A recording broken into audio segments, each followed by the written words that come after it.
Oi, pessoal, voltamos, né? Já deu para descansar um pouco aqui, para descansar da voz da professora um pouco, né? Vamos retomar aqui a nossa aula, que talvez não seja tão agradável, né? Nesses tempos aí de pandemia, mas vamos aproveitar ao máximo o nosso período, o nosso tempo, para poder estudar um assunto que é extremamente importante, né? Então, voltando, nós falamos na parte um aqui dessa nossa aula a respeito, né, do processo inflamatório, da farmacologia associada à odontologia, falamos um pouquinho dos anti-inflamatórios esteroidais, dos não esteroidais, dos analgésicos, né, dos opioides, dos analgésicos de ação periférica, dos não opioides, né? Dando sequência, nós vamos falar agora dos antimicrobianos, uma classe farmacológica tão importante e muito utilizada na odontologia, principalmente na nossa especialidade de cirurgia e traumatologia bucomaxilofacial. Então, relembrando, né, os antimicrobianos, eles são medicamentos empregados para o tratamento, prevenção ou prevenção de qualquer ocorrência infecciosa. A gente utiliza muito na cirurgia e também os bochechos com clorexidina, né, para já estar auxiliando também no controle dessa flora bacteriana. E pode ser utilizado no pré ou no pós-operatório, ou no pré e no pós, ou somente no pós. Tá?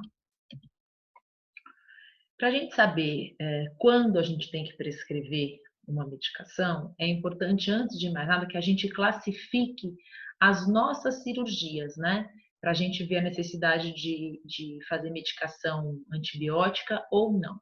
Então, a gente vai classificar ela de acordo com o risco de contaminação em 4 classificações. As cirurgias elas podem ser limpas, potencialmente contaminadas ou infectadas. É importante que a gente consiga enquadrar cada um dos procedimentos cirúrgicos que a gente vai fazer em uma determinada classificação para a gente saber a necessidade da utilização desses antimicrobianos. Então, as cirurgias limpas, né, consideradas limpas, de acordo com o potencial de contaminação, são aquelas realizadas em tecidos estéreis, né, que foram descontaminados, onde não existe um processo infeccioso local. Por exemplo, uma cirurgia cardíaca, né, você vai mexer num órgão interno lá que não tem nenhum processo infeccioso. Uma neurocirurgia também, tá, entra como cirurgia limpa. E as potencialmente contaminadas são aquelas que são realizadas em tecidos que são colonizados por bactérias, mas que são em pequenos números, como, por exemplo, as cirurgias oculares, né? São tecidos com pouca comunicação com o meio externo, que é difícil de se ter descontaminação. Então, as cirurgias, por exemplo, de catarata, são cirurgias que a gente chama de potencialmente contaminadas. Tem até algumas bactérias lá, mas são em pequenas quantidades.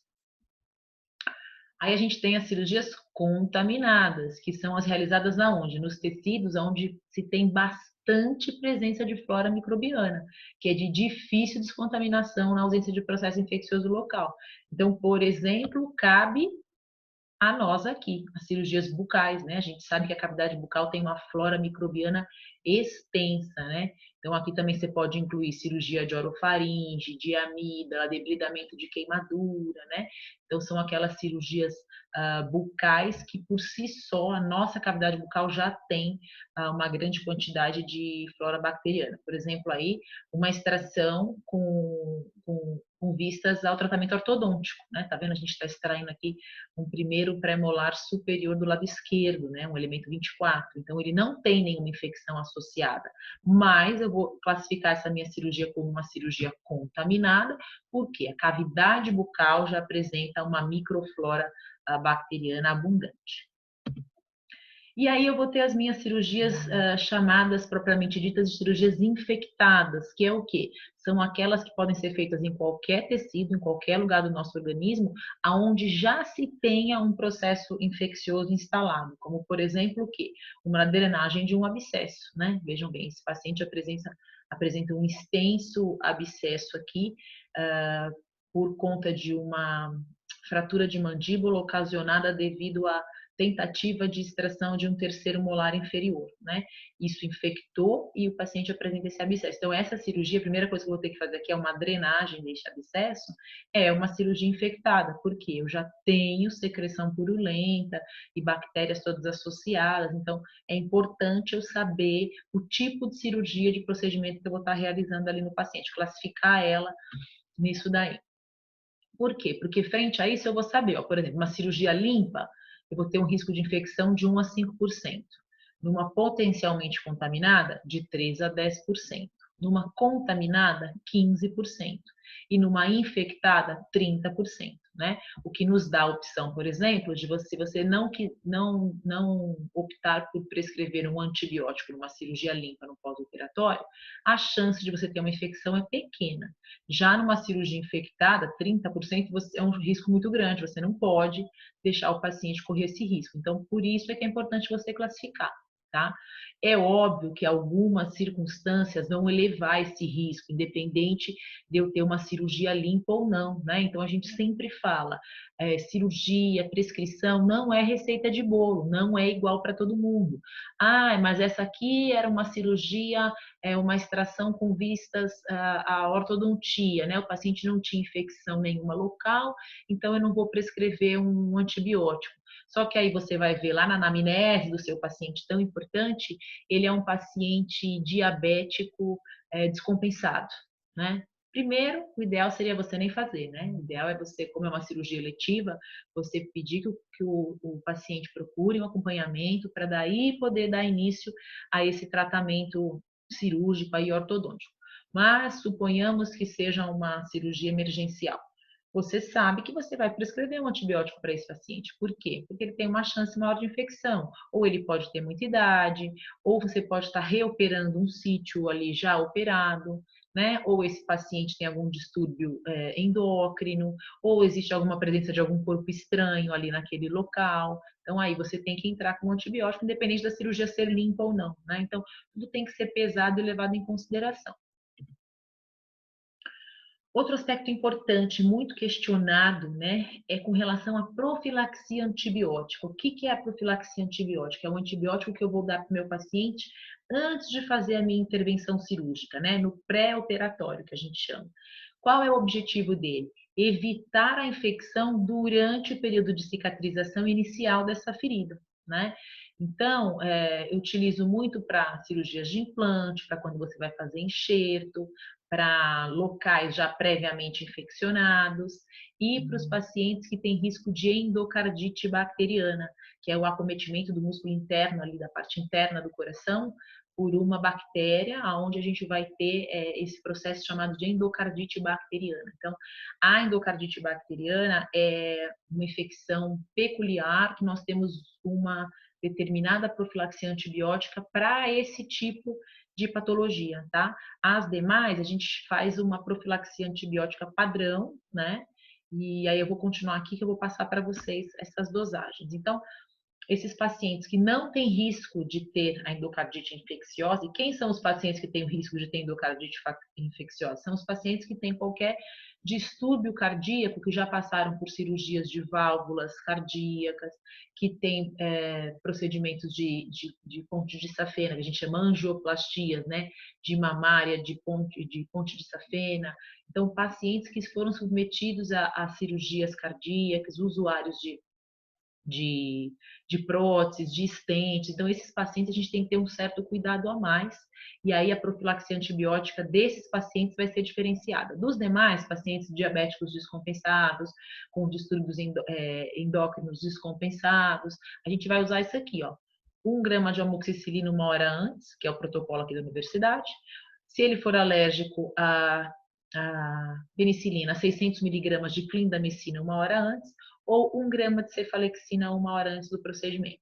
Lembre-se que essa dosagem não é para prevenção de endocardite bacteriana, tá? São pacientes que não têm riscos cardiológicos, são profilaxias feitas como prevenção mesmo para uma área que você vai utilizar a incisão num local infectado, uma cirurgia, né, que é infectada Então, você prescreve esse antibiótico antes, mesmo que o paciente não tenha nenhum distúrbio, ou você vai fazer um enxerto, você pode fazer uma cobertura antibiótica prévia, né? Então, para essas situações.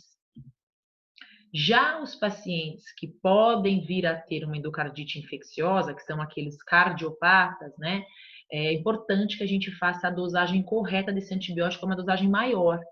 Então, a gente tem na literatura que essas endocardites bacterianas, as infecciosas, né? 40% delas são de causas odontológicas, de procedimentos odontológicos, né? Porque as pessoas muitas vezes acham que é só para cirurgia que você tem que prescrever esse antibiótico para o paciente fazer uso antes, né? E não é. Qualquer procedimento odontológico que eu vá fazer, que eu vá ter sangramento, ou seja, que eu tenha uma porta de entrada para essa bactéria, um acesso a ela, à corrente sanguínea, seja uma raspagem periodontal, eu preciso fazer essa cobertura antibiótica, tá? É por isso que muitas vezes, ainda nos dias de hoje, com toda a informação que a gente tem, 40% das causas das endocardites bacterianas têm origem de procedimento odontológico. Então, se a gente busca na literatura, de acordo com o American Heart Association, os antibióticos de eleição para essa profilaxia é a amoxicilina e a clindamicina, como a profilaxia que eu acabei de explicar para vocês. E podemos usar também a cefalexina. Qual é a diferença? A diferença é que eu vou usar 2 gramas dessa amoxicilina.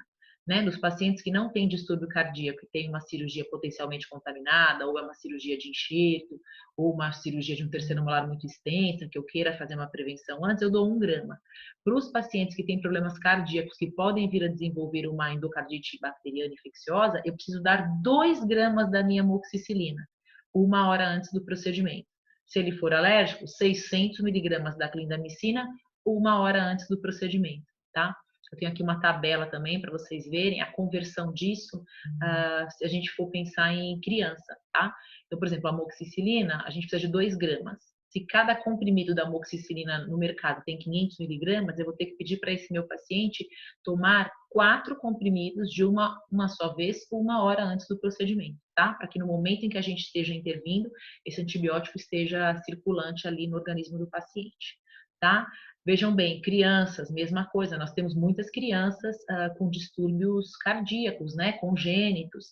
Então, é importante, para a criança, eu vou fazer sempre a conversão por quilo, lembrem-se disso. Então, 50 miligramas por quilo eu preciso, né? Se a criança tem 20 quilos, 50 miligramas, eu vou fazer uma regrinha de 3 para eu achar a dose ideal para eu fazer de cobertura antibiótica para esse paciente.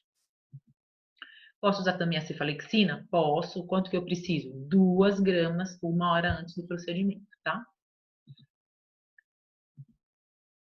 Então, lembrem-se, né? Já falei, a prevenção da endocardite infecciosa deve ser utilizada em procedimentos cirúrgicos, endodônticos e quaisquer outros que promovam sangramento, né? Então, não é só em procedimento cirúrgico. Ah, mas eu não gosto de cirurgia, não vou fazer cirurgia. Você precisa ter conhecimento da prevenção da endocardite infecciosa. Para quê? Para que esse número de 40% dos casos que chegam nos hospitais não tenham relação com a odontologia, né? A gente precisa. Estou na dúvida se eu vou fazer uma raspagem, se vai sangrar ou não. Na dúvida, prescreva, dê a cobertura para esse seu paciente, né? Ele precisa dessa cobertura antibiótica. Vai fazer uma abertura de uma câmara pulpar, de um canal, vai sangrar, precisa prescrever, tá? Isso é extremamente importante. E a terapia antibiótica convencional? É aquela que eu vou prescrever para o meu paciente fazer uso depois da minha cirurgia, no pós-operatório, né? Que a grande maioria dos pacientes, se eles não têm nenhuma patologia de base, né? Não tem nenhum problema cardíaco, eu não vou prescrever nenhum antibiótico no pré-operatório das minhas cirurgias, por exemplo, uma exodontia de um terceiro molar. Eu vou prescrever no pós-operatório, né?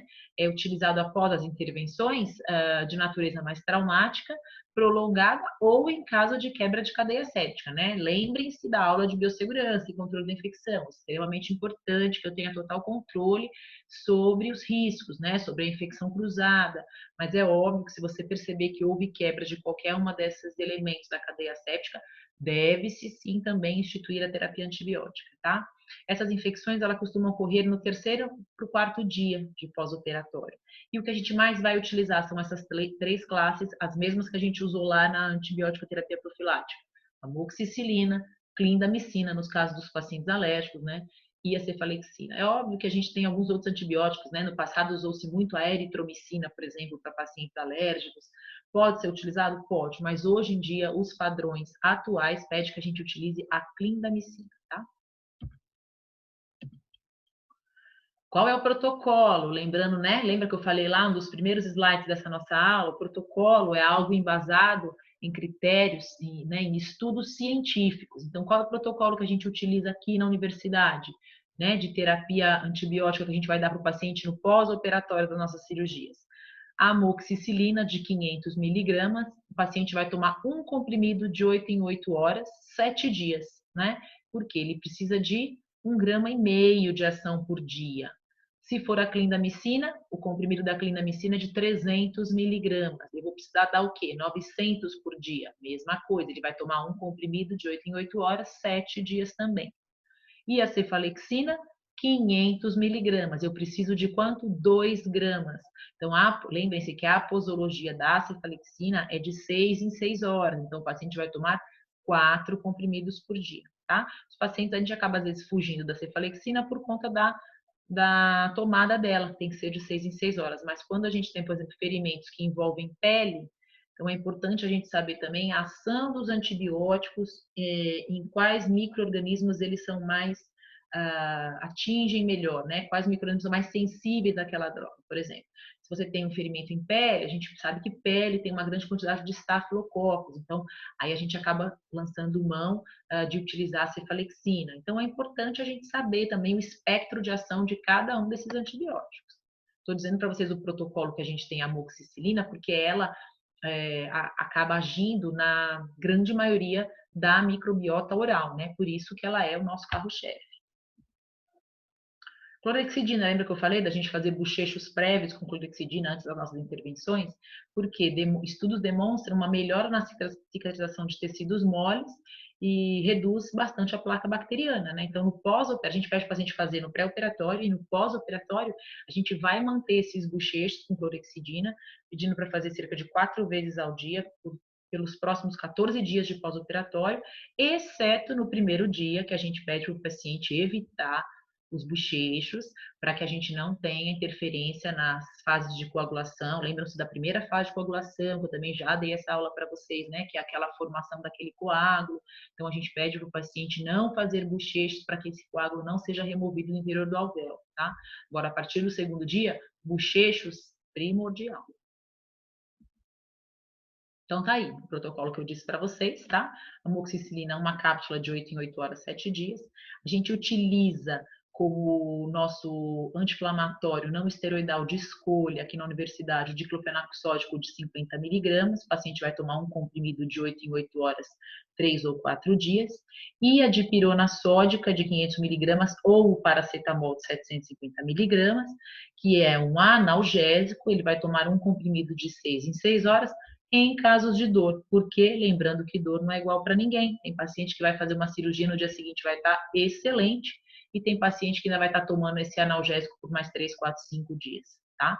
Então, não é receita de bolo. Vamos acompanhar individualmente cada um dos nossos pacientes. A gente acaba optando pelo diclofenaco sódico, pela amoxicilina e pela dipirona, porque são medicamentos de baixo custo. Haja visto que na clínica da universidade a gente acaba atendendo pacientes de baixa renda.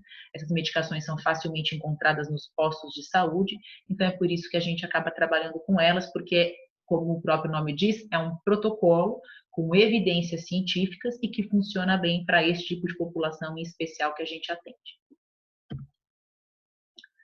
Crianças, né? Opa, desculpe.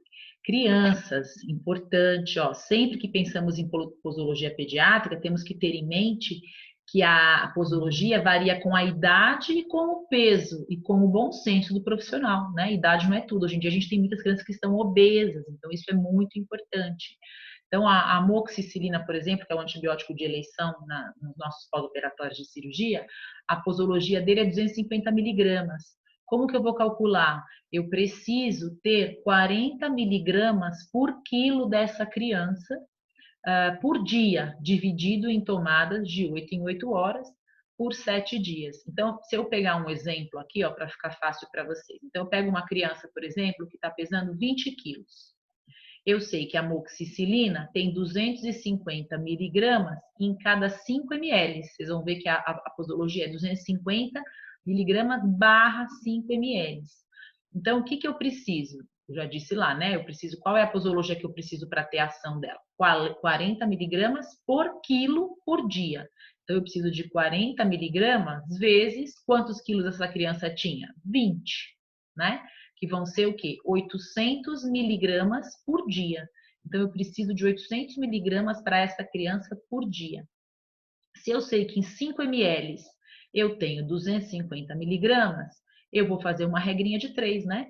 Quantos ml eu vou precisar para ter 800 miligramas, né? Multiplico aqui na diagonal, eu vou ter o meu valor de X igual a 16 ml. Só que esses 16 ml vão equivaler aos 800 miligramas, que é a dose que eu preciso dar por dia para essa criança.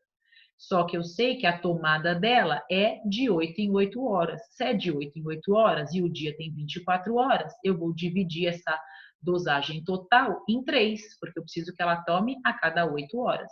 Divido esses meus 16 ml em 3 e vai dar a quantidade que eu preciso dar por dose para essa paciente, né? Então, às vezes, não vai dar uma conta exata, né? Por exemplo, se eu dividir 16 por 3, vai dar 5, alguma coisa. Então, o que eu faço? Eu arredondo para cima. Eu vou dar 6 ml de 8 em 8 horas para essa criança que pesa 20 quilos, tá?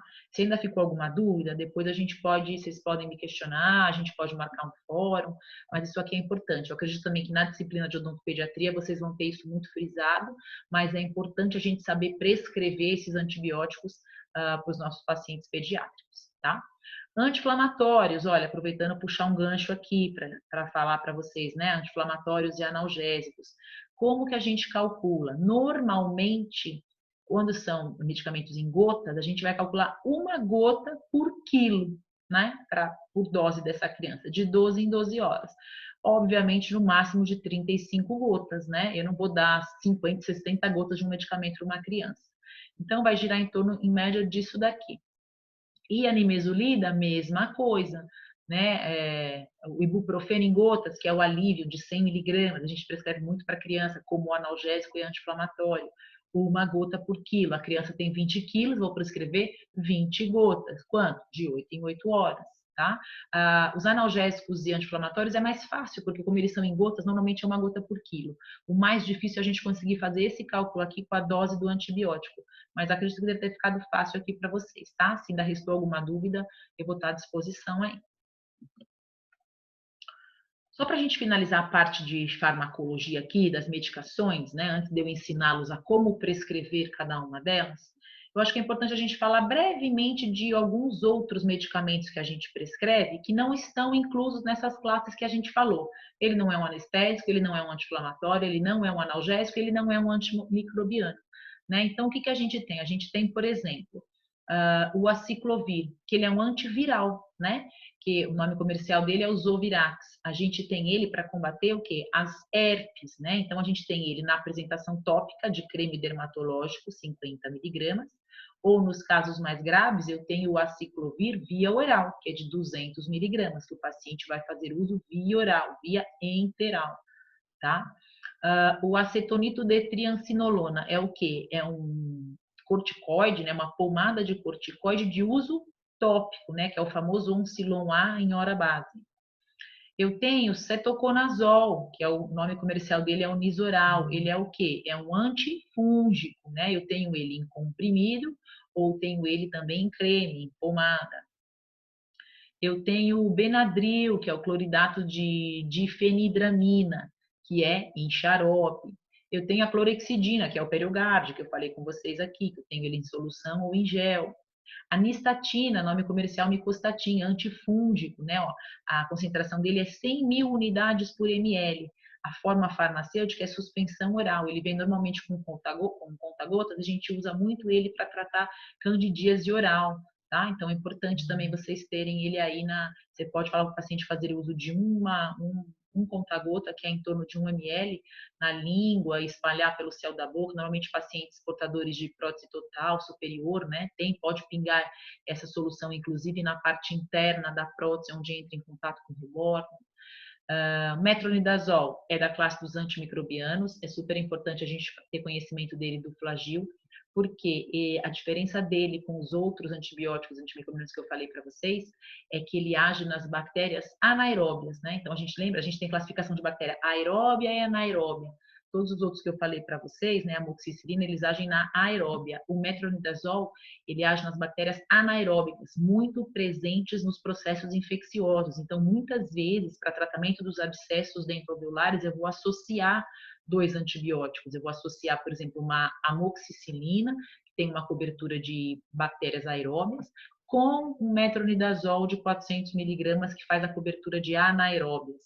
Né? Então, a posologia do metronidazol é 400 miligramas e a tomada dele também é de 8 em 8 horas. Então, o paciente pode tomar os dois comprimidos juntos, a amoxicilina com o metronidazol. Eu também tenho ele em suspensão oral, tá? O miconazol dactarin é um gel oral, que também a gente usa para tratamento de candidíase, né? Um antifúngico. E a vitamina K, que é o canaquion, que é em formato de ampola, a gente utiliza muito para problemas de fatores de coagulação, sabe? Paciente que tem sangramento, também é uma medicação que pode ser prescrita. E com relação aos ansiolíticos, eu vou falar um pouquinho com vocês aqui também, é importante que o cirurgião dentista tenha conhecimento dessas medicações, né? Apesar de não ser o nosso dia a dia, a utilização dos ansiolíticos, muitas vezes para nós cirurgiões, são uma grande ferramenta de grande valia para controle de ansiedade desses pacientes. Confesso a vocês que uso pouquíssimo na clínica particular, eu acho que os pacientes hoje em dia eles já são muito orientados e não têm grandes problemas com isso. Os pacientes que a gente opera em centro cirúrgico, muitas vezes o próprio anestesista faz a prescrição de uma medicação dessa quando passa a visita prévia, né, no quarto do paciente antes de levar para o centro cirúrgico. Ele mesmo prescreve um Dormonide, algum ansiolítico similar, para que o paciente vá mais confortável para o centro cirúrgico, que é um ambiente um pouco mais assustador para ele. Tá? Mas é importante a gente saber também como fazer uso dessas medicações prescritas via oral, para a gente poder fazer, por exemplo, um controle de medo e ansiedade dos pacientes previamente às nossas cirurgias ambulatoriais mesmo. Antes da gente seguir, tem mais um tópico importante que sempre me perguntam quando eu faço essa aula de terapia medicamentosa, principalmente as meninas de plantão, que me perguntam e querem saber se é mito ou verdade que os antibióticos, os antimicrobianos, cortam o efeito dos anticoncepcionais. E aí é que mora o perigo, né? Eu falo, avisem seus pacientes, não queiram ser avisados de que a paciente vai ter um bebê graças ao antibiótico que você prescreveu, né? Por quê? Os antibióticos, olha, no caso de prescrição de antibiótico, o paciente que faz uso de contraceptivo oral, né, o anticoncepcional, o cirurgião dentista deve divulgar que um dos possíveis efeitos indesejados no tratamento é a diminuição desse efeito anticoncepcional. Vai acontecer sempre? Não podemos dizer. Agora, o que você tem que informar o seu paciente? Que pode acontecer como efeito adverso desses antimicrobianos estarem diminuindo ou bloqueando o efeito do anticoncepcional que o paciente faz uso. E, desde já, você tem que orientar a fazer o quê? A tomar as outras medidas necessárias para se evitar a gravidez, como todos nós já conhecemos, todos os outros métodos contraceptivos aí que existem, tá? Ainda tem aqui, ó, no processo civil, o profissional infrator se sujeitará à pena de pagamento de indenização. O processo criminal só se justifica no caso por uma gravidez indesejada de risco que resulte na morte do paciente. Quer dizer, é a tragédia da tragédia. Ninguém quer isso aí pra gente. Mas, eu falo, né, o seguro morreu de velho. Então, todavia, prescrever um antibiótico, tem lá, se você prestar atenção na anamnese, o que tem lá? Medicações que o paciente faz uso, né? Olhou lá, se ela faz uso do anticoncepcional, avisa que nesse período que ela estiver usando o antimicrobiano, oriente para que ela tenha algum outro método contraceptivo associado, acaso o antibiótico diminua o efeito do anticoncepcional via oral. Tá bom? Joia? Ninguém vai parecer grávida aqui agora dizendo que foi por culpa do antibiótico.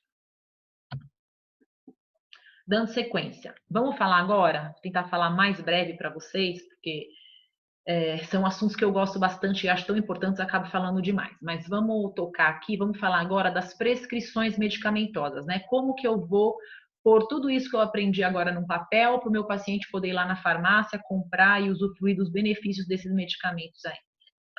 Cada medicamento deve ser prescrito num formulário condizente para ele, né? Não é tudo prescrito numa única receita, a gente tem vários tipos de receituário, então é importante que a gente saiba.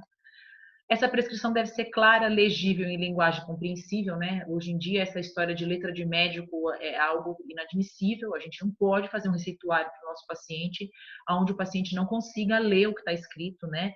Foi-se o tempo em que ele levava para o farmacêutico poder decifrar. Não, a gente tem que ter uma letra legível. A prescrição deve ser feita sem rasura, em letra legível, por extenso, impresso ou feita à mão mesmo, tá? Mas algo legível. Não posso ficar abreviando muita coisa no meu receituário, né? Não deve ter abreviatura, não deve ter código ou símbolo. Não se pode abreviar fórmulas farmacêuticas, né? Isso na marca, tá? Eu tô dizendo para vocês. É óbvio que a gente vai pegar a receita, a gente vai colocar CP ou a gente vai colocar, né, Comp ou CAP ao invés de cápsula, mas na marca, o que marca é que não seja colocada abreviatura, tá? Via de administração, o ideal é eu escrever via oral, não colocar VO, ou intravenosa, não colocar IV, tá? Os intervalos, de 2 em 2 ou 8 em 8, ao invés de a cada 2 horas. Né? Às vezes eu coloco um comprimido 8/8 horas. O ideal é que você coloque um comprimido de 8 em 8 horas. Tá? Escrito isso tudo bem direitinho. Aqui em vermelho eu coloquei para vocês o que não pode faltar, tá? Tudo isso que está aqui tem que ter no receituário. Identificação do prescritor. Quem é o prescritor? É você, é o cirurgião dentista, tá? Tem que ter o seu nome, o seu endereço, o seu telefone, o seu CRO, tá? O nome completo do paciente. Quem é o seu paciente, né? Nome completo, com nome e sobrenome.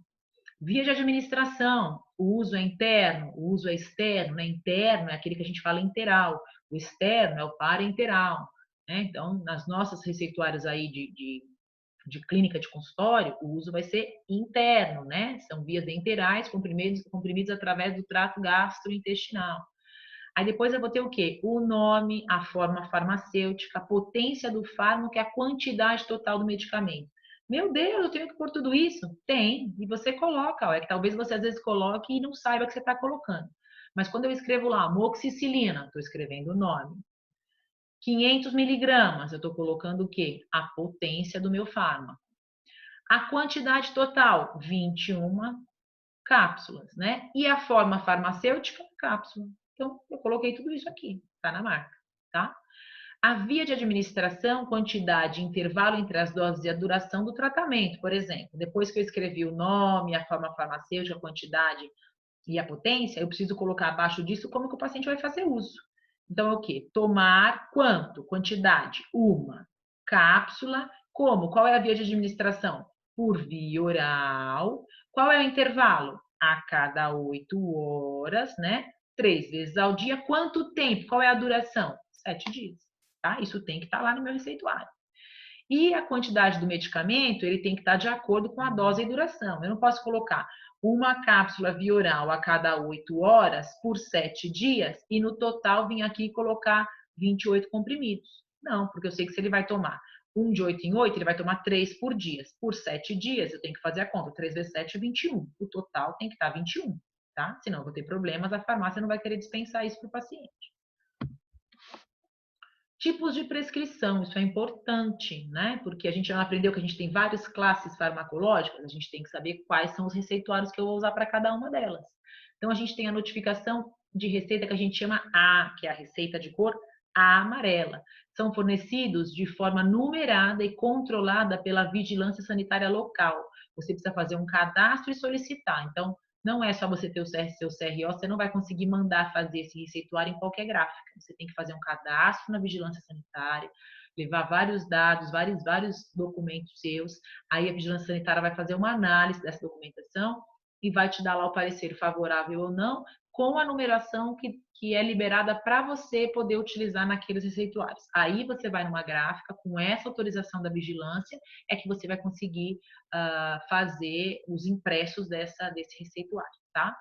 Você vai utilizar essa receita de cor amarela para os medicamentos opioides e derivados de anfetamínicos, que são as anfetaminas, né? Exceto tramal e tilex até 100 miligramas. Se você for prescrever um tramal ou um tilex até 100 miligramas, você consegue prescrever no seu receituário de controle especial normal, que é aquele que a gente faz de antibiótico, tá? Agora, acima disso, eu preciso desse receituário de cor amarela, tá? Aí eu tenho a receita de notificação que a gente chama receita B, que a cor dela é azul, é um azul clarinho, não sei se está nítido aí para vocês. São para quais medicamentos? Para os que a gente chama psicotrópicos, né? Aqueles ansiolíticos, benzodiazepínicos e também as substâncias anorexígenas. Esse receituário tem validade de 30 dias. Você fez a receita, o paciente só pode comprar até 30 dias, a partir da data de emissão. Né? Outra coisa importante, que eu não sei se eu coloquei naquele slide lá, eu tenho que colocar a data no meu receituário, tá? Extremamente importante. Eu tenho que colocar o estado onde eu estou, se é São Paulo, se é Rio de Janeiro, tal. Deve ser impressa em gráfica, com o número cedido pela Vigilância Sanitária, exatamente como a receita amarela, após solicitação e cadastro, com as normas estabelecidas na portaria 344/98, tá? Então tem todo um processo burocrático. Eu tenho a receita do tipo B, porque eu fui lá, levei toda a minha documentação, você tem que dar entrada, você tem que ir lá, você tem que assinar quando eles te dão essa numeração, aí você procura uma gráfica, não é qualquer gráfica que faz, tá? Mas se você tem ideia de prescrever esse tipo de medicação para os seus pacientes no consultório, você precisa ter esse receituário, tá? E os de controle especial, que é o que eu falei para vocês, que é aquele que a gente utiliza para prescrição, por exemplo, dos antimicrobianos ou dos opioides até 100 miligramas, Tilex e Tramal, tá? Essa daí você consegue fazer, o próprio profissional faz, ele é impresso, né, numa cor branca comum, tem que ter a identificação do profissional, o que que é? Nome, endereço, registro profissional, telefone, né? Também tem validade de 30 dias, vale em todo o território nacional. Você pode colocar até 3 substâncias controladas, tá? Você pode colocar mais. Se você colocar, por exemplo, um antimicrobiano, um anti-inflamatório, um analgésico, são 3 substâncias, mas dessas 3, só o antimicrobiano que é de receita controlada. O anti-inflamatório e o analgésico, o paciente consegue comprar até sem receita, tá? Então, o que eu não posso colocar mais do que 3 medicações controladas. Então, por exemplo, eu posso colocar amoxicilina, metronidazol e tramal. Não posso colocar um Tilex junto, tá? Então, isso é importante que vocês saibam. E sempre deve ser feito em 3 vias. Por quê? A primeira via vai ser a do paciente. A segunda via é a que a farmácia vai reter. Eles vão bater um carimbo, vão pedir para o comprador preencher com os dados dele. Essa via vai ser retida na farmácia. E a terceira, eu tenho que ter essa terceira via arquivada no prontuário do meu paciente. Por quê? É a garantia de que eu prescrevi aquela medicação para ele, de que eu orientei que ele deveria fazer uso. Para quê? Até para nos resguardar juridicamente falando, né? Porque esse paciente pode dizer amanhã depois que ele teve um abscesso porque você não prescreveu um antibiótico para ele. Então, muitas vezes na clínica os alunos vêm, né, para pedir para a gente assinar e carimbar o receituário, tudo feito direitinho. Na hora que eu vou olhar, tem 2 vias só. E aí, assim, fico super chateada, mas eu digo para ele assim: infelizmente você vai ter que fazer de novo. Aí ele fala assim: não, pro, eu vou fazer então uma outra, só uma outra aqui, a gente junta para ficar 3 vias. Não pode, porque elas têm que ser exatamente iguais, porque senão você pode a qualquer momento fazer um receituário e colocar lá dentro do prontuário do seu paciente dizendo que você prescreveu aquela medicação para ele. Tá? Então, faça as coisas direitinho. 3 vias. 2 você vai entregar para o paciente, porque a hora que ele for comprar a medicação, a farmácia vai reter uma, e uma você vai anexar no prontuário do seu próprio paciente. Tá aí, né? Um exemplo aqui do receituário da universidade, né? Ó, identificação do emitente, somos nós. Nome completo, o CRO, endereço, telefone, tá? Aí aqui você vai entrar paciente, os dados do paciente, o endereço do paciente, prescrição. Aqui é que eu vou fazer minha prescrição. Vou escrever lá: uso interno, amoxicilina 500 miligramas, 21 comprimidos, até a gente terminar. tá? Aí aqui vai ter a identificação do comprador, da pessoa que vai comprar, e a do fornecedor, da farmácia, tá? Então, esse é um receituário de controle especial que você consegue fazer, você não precisa de autorização e liberação ou numeração da vigilância sanitária. E eu tenho meu receituário comum, que ele é o quê? Cor branca, que você mesmo também que vai fazer, impresso no papel comum, também é válido por 30 dias. Faça sempre em 2 vias, uma para você entregar para o paciente, uma para que vá no prontuário. Por que não precisa da terceira? Porque esse tipo de medicação a farmácia não vai reter uma via para poder vender para ele, tá? Então é o receituário que eu uso para os anti-inflamatórios não esteroidais, para os esteroidais, para os analgésicos, não opioides, tá? Então é nesse receituário simples.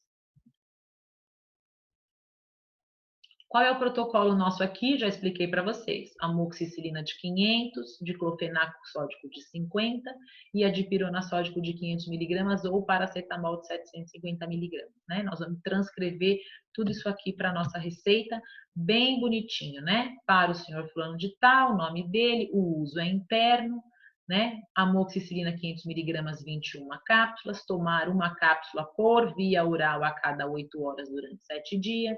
Diclofenaco sódico 50 miligramas, 12 drajas, uma draja via oral a cada 8 horas durante 4 dias. E o paracetamol 750 miligramas comprimidos, tomar um comprimido por via oral a cada 6 horas nas primeiras 24 horas. Após esse período, tomar na mesma posologia em casos de dor. O nome do cirurgião, o carimbo, o CRO, a data, assinei, tá na marca. Nota 10 para essa prescrição aqui, tá? Vamos seguir isso daí. Como que eu vou controlar o medo e a ansiedade dos meus pacientes, principalmente aqueles que vêm, né, para nossa especialidade de cirurgia e traumatologia bucomaxilofacial? Ninguém acorda dizendo assim, ai que delícia, hoje eu vou lá fazer uma extração de um dente de siso, ai que delícia, hoje eu vou lá colocar uma anestesia, né? E infelizmente alguns pacientes têm dificuldade de lidar com essas sensações e precisam que a gente faça uso de, prescreva algum medicamento para que isso possa ser amenizado, né? Aí a gente vai lançar mão das medicações que a gente chama de benzodiazepínicos ou barbitúricos, ansiolíticos, para controlar o medo e a ansiedade durante uma intervenção ou tratamento odontológico, principalmente quando nas cirurgias, né, que são as grandes vilões dos pacientes aí.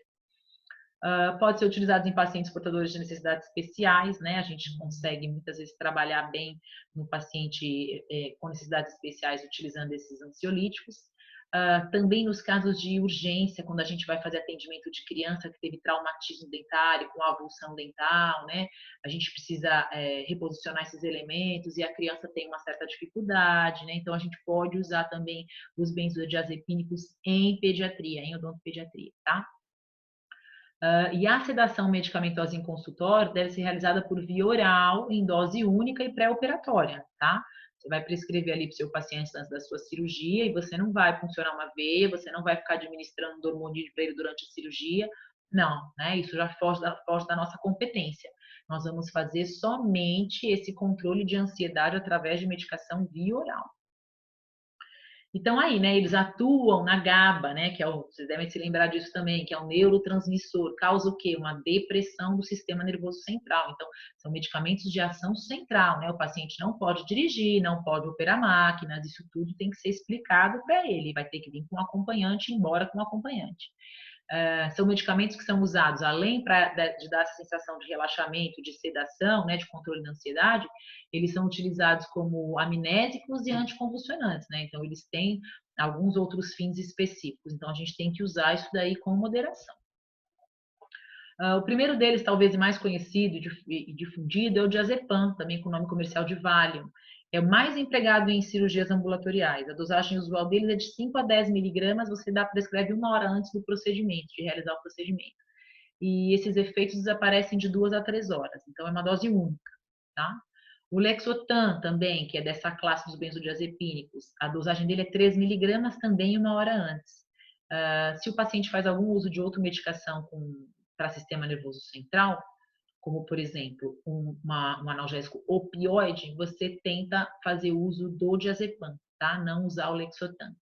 E o efeito dele é mais duradouro, dura de 6 a 8 horas. O lorazepam, que é o nome comercial Lorax, também é 2 miligramas a dosagem dele, também, todos eles você vai prescrever 1 hora antes do procedimento. Também tem uma duração um pouco maior, de 6 a 8 horas. Frontal, que é o alprazolam, dosagem é de 0,5 miligramas, ou 1 hora antes também. Esse tem um efeito mais retardatário, ele dura de 12 a 15 horas. Tem pouco estudo e pouco emprego na odontologia, tá? Ele é mais utilizado como controle de ansiedade, prescrito por médicos psiquiatras mesmo, muito mais do que por nós dentistas. Mas é importante que a gente tenha o conhecimento. O midazolam, mais famoso aí, o nome comercial, Dormonide, né?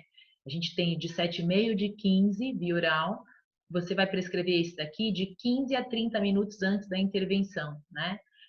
Para criança, lembra que eu falei? É importante também a gente fazer aquele cálculo da regrinha de 3, de 0,2 a 0,5 miligramas por quilo eu preciso. Então, eu vou ver quanto a criança pesa, vou fazer aquela regrinha de 3 para poder calcular a minha dose, exatamente como a gente faz com os antibióticos, tá? Nunca posso ultrapassar a dose que eu dou para um adulto. Por que eu coloco isso? Hoje em dia a gente tem muita criança obesa, que a hora que você vai colocar o cálculo do peso, a dose final talvez dê maior do que de um adulto. Então, não, você vai se basear daí pela dose de um adulto, tá? O triazolam, que é o Alcion, a dose dele é de 0,25 miligramas, você vai dar 30 minutos antes do procedimento, e os efeitos aparecem de 2 a 4 horas. Pouco usado também por nós dentistas. Qual é o protocolo, né, que a gente utiliza? Se for utilizar o midazolam, que é o nosso Dormonide, 7,5 a 15, 15 a 30 minutos antes, para crianças 0,2 a 0,5 miligramas por quilo. E o diazepam, de 5 a 10 miligramas via oral, de 1 hora antes da intervenção, de 0,2 a 0,5 miligramas por quilo. O diazepam, ele tem um pouquinho mais de demora no início do efeito e tem uma menor ação hipnótica. Então, o Dormonide, ele tem um pouco mais de ação de perda de memória, o midazolam. O diazepam já não tem tanto. Então, fica aí um critério para você decidir entre um e o outro, né? O que a gente pode fazer também, muitas vezes, é administrar essa medicação para o nosso paciente lá no nosso consultório, né, para você não ter que fazer a receita, porque normalmente o paciente vai tomar um comprimido, né, e às vezes ele vai comprar essa medicação, uma caixa tal, e vai acabar depois usando de maneira equivocada. Então, você pode deixar para administrar essa medicação para o paciente quando ele chegar no seu consultório. E aí, depois de 1 hora, você inicia o procedimento, tá? Também é uma opção. Esses são medicamentos dos outros grupos farmacológicos que novamente eu coloquei aqui só para a gente lembrar, porque eu estou finalizando essa parte de medicação, mas nós já conversamos a respeito. E aí agora só para a gente finalizar a aula, nós vamos conversar rapidamente sobre a terapêutica medicamentosa que a gente utiliza a nível hospitalar, né? Eu sei que não é o grande foco da grande maioria de vocês, mas é importante, já que a gente está falando em terapêutica medicamentosa, em cirurgia e traumatologia bucomaxilofacial, que a gente saiba como prescrever quando a gente precisa internar um desses nossos pacientes, tá? Primeiro, a gente precisa saber classificar esse nosso doente, né? Naquela classificação da American Society of Anesthesiology, que a gente classifica de asa 1 até asa 6. Se no asa 1, paciente saudável normal, asa 6 é aquele que já é doador de órgãos, já é um cadáver praticamente, né? Porque eu preciso, a partir daqui, saber qual é a condição sistêmica dele para saber os protocolos medicamentosos que eu vou empregar. Então, extremamente importante. Da mesma maneira que eu faço profilaxia antibiótica nas minhas cirurgias ambulatoriais, eu preciso e devo sempre fazer profilaxia antibiótica em centro cirúrgico, prévio às minhas cirurgias, né? Ó, quando a profilaxia for realizada, qual é a única diferença? Quando ela é por via parenteral, ou seja, lá no centro cirúrgico é feito endovenosa, durante a indução anestésica pelo médico anestesista, ela vai ser feita 30 minutos antes do procedimento. Por quê? Uma medicação feita via parenteral, ela tem uma ação muito mais rápida do que uma via enteral. Né? Quando é via interal, eu preciso dar 1 hora antes do procedimento, que é quando eu dou lá para o paciente fazer uso dos 4 comprimidos da amoxicilina lá no meu consultório, tá? No centro cirúrgico, normalmente o antibiótico de eleição a gente usa a cefazolina ou a cefalotina. Cefazolina é o Kefazol, cefalotina o Keflin, de 1 a 2 gramas. Se for criança, 25 miligramas por quilo, de 20 a 30 miligramas por quilo, né? 20 a 30 minutos antes da gente iniciar o procedimento cirúrgico, ou seja, então é feito na indução anestésica, e a via de administração é endovenosa. O paciente alérgico, clindamicina, 600 miligramas. Se for criança, 20 miligramas por quilo, também de 20 a 30 minutos endovenosa.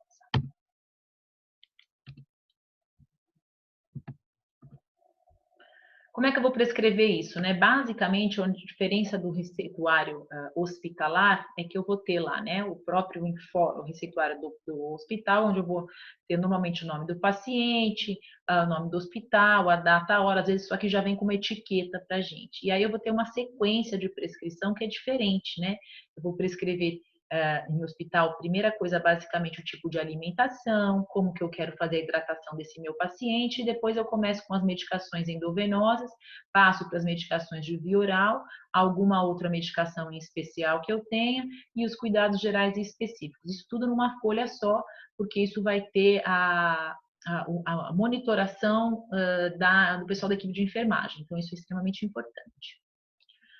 Tá aqui um exemplo, uma cola, né, de uma prescrição que eu faço após uma cirurgia ortognática, por exemplo, de um paciente que está a nível hospitalar, né? Então, isso aqui vale também para um paciente que a gente operou pós-trauma, ou um paciente que esteja em tratamento por uma infecção, né? Um processo infeccioso, obviamente vai depender se eu tenho um antibiograma feito ou não, mas enfim, isso aqui eu falo, né, é uma cola para quem precisa fazer uma prescrição do pós-operatório para um paciente nível hospitalar. Então, eu vou trabalhar por itens, né? O que que muda? Eu tenho que fazer essas prescrições informatizadas. Hoje em dia, 99% dos hospitais não admitem que os médicos façam as prescrições manuais, justamente porque por erros de administração, por erros de posologia e erros da equipe de enfermagem compreender o que está ali escrito. Então, todas são feitas através do computador e essas prescrições têm que ser feitas diariamente. A cada dia que meu paciente está internado, eu tenho que passar uma visita e fazer uma prescrição nova, tá? O item 1 sempre vai ser a dieta, né? Normalmente, quando a gente operou o paciente, eu preciso que essa dieta seja líquida e fria, né? O número 2 vai ser como eu vou manter a hidratação e como que eu vou manter a via de acesso desse meu paciente. Então, no meu caso aqui, eu prescrevo sempre um soro fisiológico de 1000 ml endovenosa de 12 em 12 horas. Depois eu já entro para a classe farmacológica do antibiótico, que eu faço uso do Kefazol, 1 grama endovenoso de 8 em 8 horas. Quarta medicação, eu vou fazer um corticosteroide. Eu opto pelo flebocortídeo de 300 miligramas, endovenoso de 8 em 8 horas. Vou entrar com medicação da classe de analgésicos não opioides, dipirona, uma ampola de 500 miligramas EV, de 6 em 6 horas, endovenoso. O tramal, um analgésico opioide, eu vou fazer uma ampola de 100 miligramas EV, de 12 em 12 horas, e eu coloco essa sigla SN, que quer dizer se necessário, que é o quê? Quando o paciente, mesmo fazendo uso da dipirona, sentir dor nesse intervalo de 6 horas, aí o pessoal da equipe de enfermagem vai entrar com o analgésico opioide, que é o tramal, tá?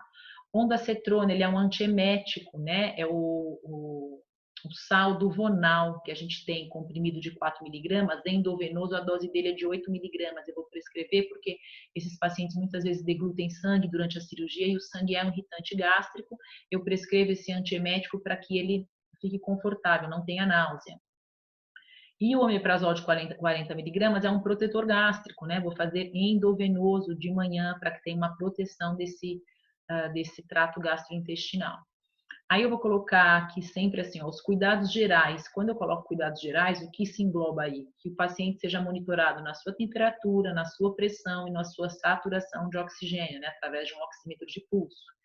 E eu gosto de colocar sempre manter o decúbito dorsal elevado a 30 graus, para que esse paciente não fique muito deitado nesses pós-operatórios nossos de cirurgia, né? Então é legal que ele fique sentado no decúbito dorso elevado de 30 graus. Sempre deixo na minha prescrição que eu quero que faça compressa de gelo na face no dia seguinte do primeiro dia de pós-operatório. E importantíssimo sempre você deixar lá no último item o seu nome e o seu contato para qualquer emergência, sangramento, alguma coisa de diferente, a enfermagem vai entrar em contato com você e você pode alterar ou fazer uma nova visita a esse paciente e fazer alguma outra recomendação, tá? Então, basicamente, né, prescrição hospitalar em cirurgia e traumatologia bucomaxilofacial, os princípios são os mesmos das medicações via oral, eu preciso conhecer as mesmas ações farmacológicas, o que vai mudar é a via de administração, mas vocês viram que não tem muito segredo, eu preciso conhecer posologia, tá? A via parenteral é, na grande maioria, o acesso endovenoso, que a gente corre juntamente com o soro. Tenho que conhecer bem vias de administração e posologia, né? Não vou colocar lá uma posologia toda errada para ser feita endovenoso, porque aí eu falo que a auxiliar de enfermagem pega lá e fala: meu Deus, olha lá, esse dentista não sabe nada mesmo. Então, vamos estudar para que esses erros não aconteçam. Tenho que saber prescrever soro de manutenção, antibiótico terapia profilática é sempre obrigatória, né, nos centros cirúrgicos, feitos pelo médico anestesista, mas ele vai perguntar para você. E aí você tem que saber dizer: não, eu quero 1 grama de kefazol, tá? Então é importante que a gente saiba o que a gente precisa ali. Tem que saber que eu tenho que prescrever a dieta, não posso prescrever uma dieta quente, sólida para um paciente que eu acabei de operar, uma ortognática, por exemplo, né? E os cuidados gerais, pressão, temperatura, posição e saturação de oxigênio. Basicamente é isso que vai diferir da nossa prescrição ambulatorial. Bom, pessoal, olha, já devem ter cansado de tanto me ouvir falar de medicamentos, de prescrição e tudo mais. Mas volto a dizer, essa aula é extremamente importante para vocês. Termino aqui com a frase do filósofo Francis Bacon, que diz que conhecimento é poder, né? A gente só ganha segurança quando a gente conhece, quando a gente sabe o que fazer, quando a gente sabe lidar com as intercorrências, e para isso a gente precisa estudar. Então, assim, vamos aproveitar esse período de quarentena aí, em que a Covid nos colocou em isolamento, né? Eu falo que talvez para nos transformarmos, para mudarmos o nosso pensamento, o nosso coração, a nossa filosofia, mas vamos estudar não porque você precisa passar de ano, né? Estuda porque o conhecimento é poder. Estude porque você é algo que ninguém vai jamais poder tirar de você esse conhecimento. Estude porque você quer conhecer mais, porque isso vai te tornar melhor e porque assim você vai crescer. E aí você vai ter liberdade de poder escolher. Tá bom? Fico aqui à disposição de cada um de vocês, espero que tenham gostado, que tenham aproveitado bastante aí os conhecimentos, que possam colocá-los em prática, e fico à disposição para as dúvidas, tá? Tá aí meu e-mail, se necessário a gente pode montar um fórum aí de discussões. Vou enviar em anexo uma atividade avaliativa para que vocês possam praticar um pouco isso daí, e o PDF da aula também, tá bom? Bons estudos para vocês aí, precisando de mim, eu estou aqui à disposição. Grande abraço a todos vocês e até a próxima.